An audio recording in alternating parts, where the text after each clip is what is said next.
Oh, please, fine. You know what it is yet?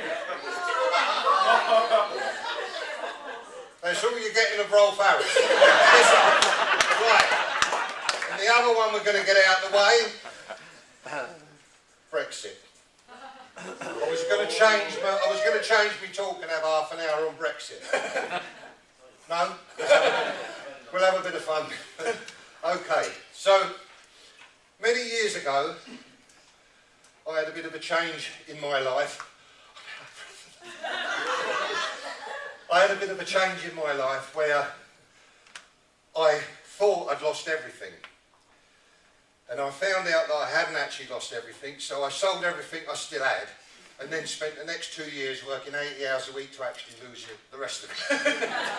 So, I've got a bit of information about going skint and coming back. Now, when I went skint, I found a book, and he's our friend, the first speaker, is actually 1910, The Science of Getting Rich. It's something I do know a lot about. It was the book that actually put me back on my feet. I read it, and there was a line in that book that said, if you follow the instructions in this book to the letter, you cannot fail to get rich.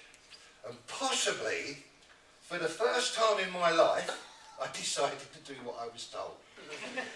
And having had business experience, a lot of it made sense. There was a lot of stuff in there that didn't make much sense.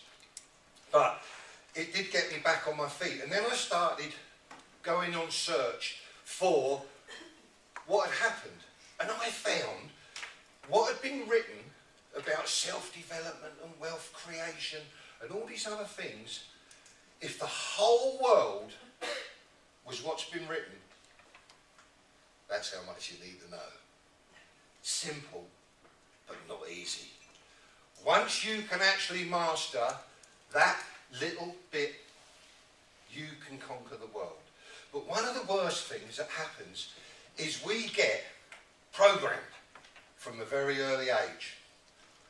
Every single thing in nature and the world that lives has got a program.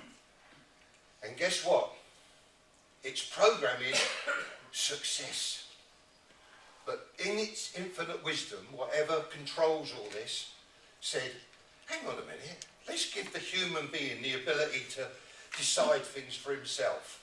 So the human being spends the whole of his life fucking up the system. Right? Everything else, you try and tell an acorn, it won't be an oak tree. It won't believe you. Right? Who's got hanging baskets at home? You noticed it? You can't say no rain lately, but in the summer, if we ever get any sun, they go like that, don't they? And they wither. But their program's still running for success. And you go along, you put a little bit of water on them, and guess what? The next day they're like that. If they'd been programmed by a human being, the next morning they'd just be going like that still. It's all down to programming. So what I want you to do now is follow me to a little semi-detached house somewhere in England. Are you still doing Rolf Harris, Jeff? Are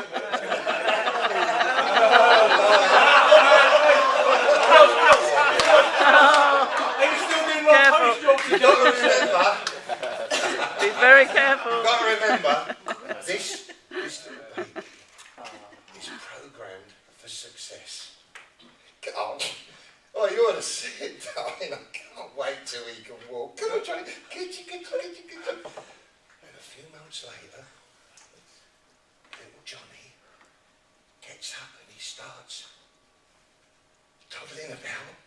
And all of a sudden he can walk and he goes up to your brand new IKEA sofa and he rubs his chocolatey hands all over it like that. And then he walks round and he finds your very, very beautiful cabinet with the glass front. And you start lifting. So what do? This is something we're programmed. You see, the human being was made to experience, to spread its wings and fly. But as soon as he can start walking, what do? Buy a bleeding cage, don't we? And we plop him in it like that. That cures that problem, doesn't it? Now there's this little thing that's programmed for success, right? Caged up. would start with his programming, and he's got a program to say I should be running round, bumping into things and doing all that. But then the lovely thing happens. We're walking along. Guess what, darling? I think he just said, Daddy. He didn't say Daddy, he said Mummy, because we all work out what they say when they first start talking, don't we? Don't make any sense. Anyway, we're walking along the street, and all of a sudden, a few months into him being able to walk, he can talk. And he starts going, why does this happen and why does that happen? And what do we do? Shut up! Hang on a minute. We've been programmed for success. We've been locked up instead of being allowed to run round. Been told not to talk. So anyway, it gets worse. We get to school and we're sitting behind the desk, and our programming allows us to think into the future and imagine it. We can imagine we're a cowboy, a fairy, an Indian. We can imagine we're anything. And we're sitting there like that. And the teacher says, Johnny, are you daydreaming? Well, it used to be a clip out here. Perhaps I should bring that back. A bit controversial. Anyway, so the basic thing in life is to be able to visualise the future and live it. Right? And now we've got that knocked out of us. Then we become 18 and we've got our little bit of paper that says we've got a degree in origami. And you're wandering around looking for a job. All right? And then the trouble really starts. And I will move around for these people over here so you can see this. The trouble really starts. The brain. Now, there's going to be someone in this room, because there's always someone who knows more than me, but for the purposes of this exercise, we use 10% of our brain. Okay? That takes on all the stress. It takes on driving along the motorway and cutting up the bloke who just overtaken you. It gives us the ability to go like that to people we don't like. But it's all caught in this area here. Right? Now the funny thing is, let me ask you a question. If you are talking to someone and you go, I can't remember his bloody name. What do? Forget about it, don't you? And what happens 5 minutes later? Boop! The name pops into your head, doesn't it?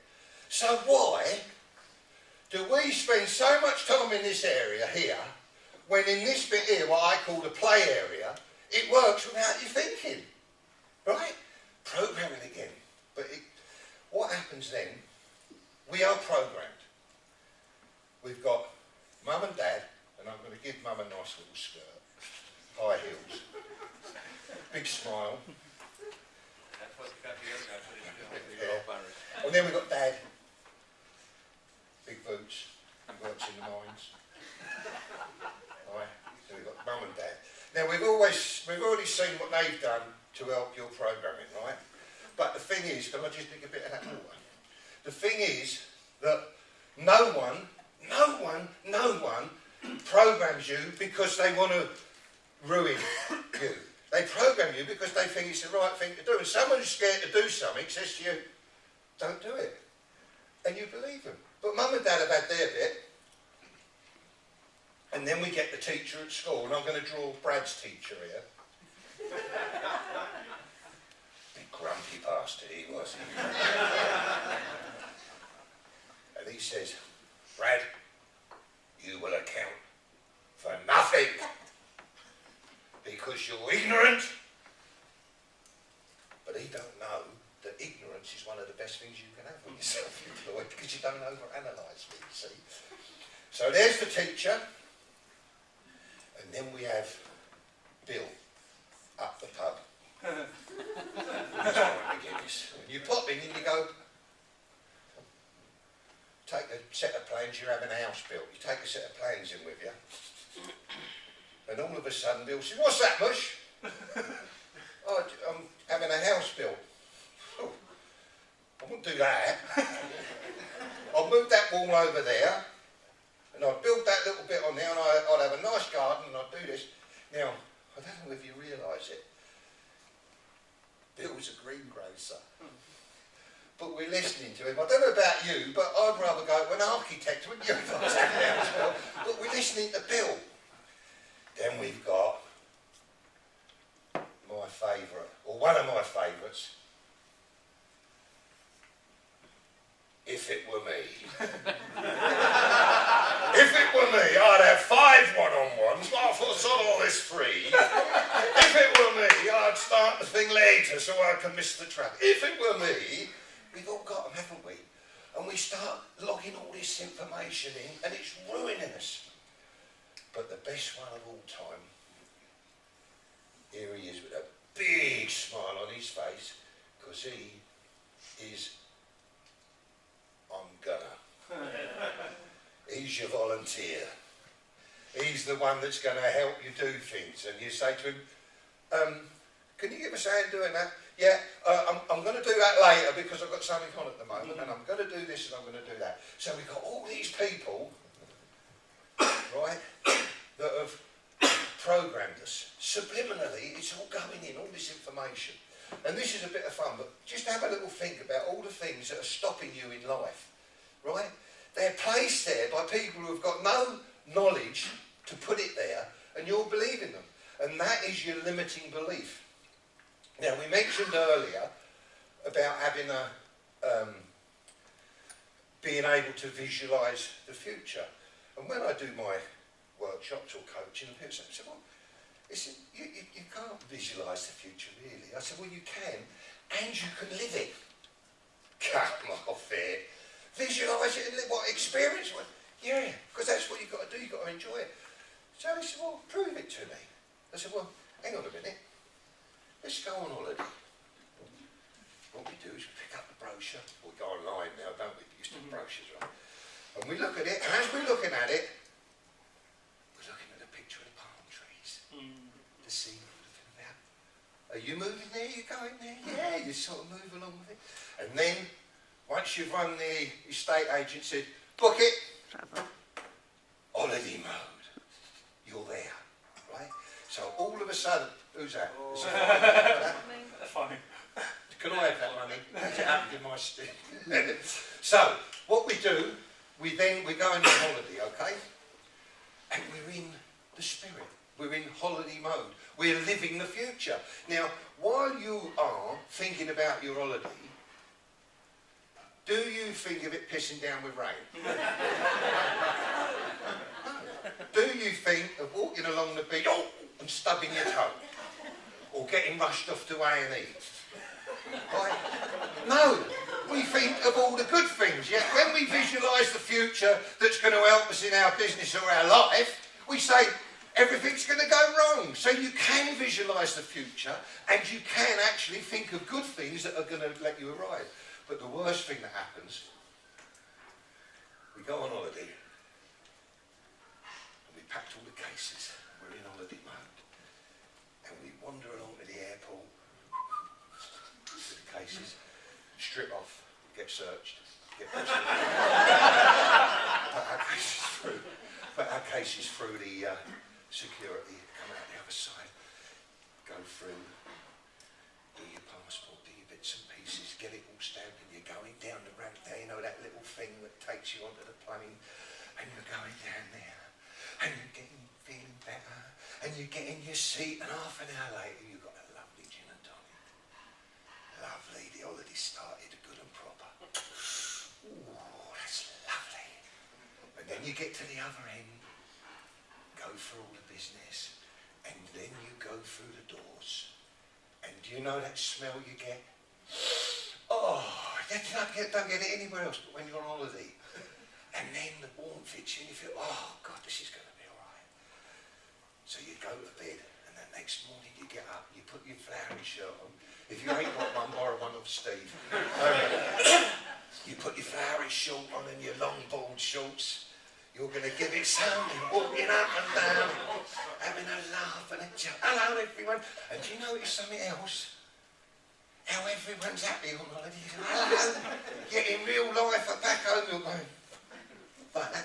And you're wondering shorts, putting a big one on, go to the bar, have a little drink, and then the magic really happens because you go and lie down on a sun lounger on the beach, and every single problem that you've had at home, you've got a solution for it. A bloody good solution as well. And you're going to start that new business, and this is going to happen, and that's going to happen. And the euphoria builds up over a period of time, because everything's possible. You've got solutions for everything, and that's it. 2 weeks later, you're going towards a place saying, oh shit, I wish I'd booked another week of this. This is lovely. So you get on the plane. Actually, let's show you on that little plane. That's you there. And here's a little CCTV footage of you with a lovely little drink, gin and tonic. And you're having a little drink. And all of a sudden you get off the plane at the other end and ping! Oh, I wonder what happened about the pond, the fish pond. You ain't home yet. And all of a sudden you're sneaking back into here. But you've still got a little bit of energy. And you're walking around, you're walking along, and another ping! I wonder if the business was all right. You've just solved all the problems of the business and everything was lovely, but now, because you're going back into that dark area here, all these things are popping into your head. Get in the taxi. There you go, mate. All right, love. Have a good holiday. Yeah, lovely. Thank you. I really enjoyed it. Lovely. Pulls up outside your house. You go with the cases, and guess what? Guess what? You're 100% back in this area here. And yet you've got 90% of your brain that's just worked for you flat out for the last 2 weeks, solving all your problems, and you've ignored every one of them. Every bit of advice.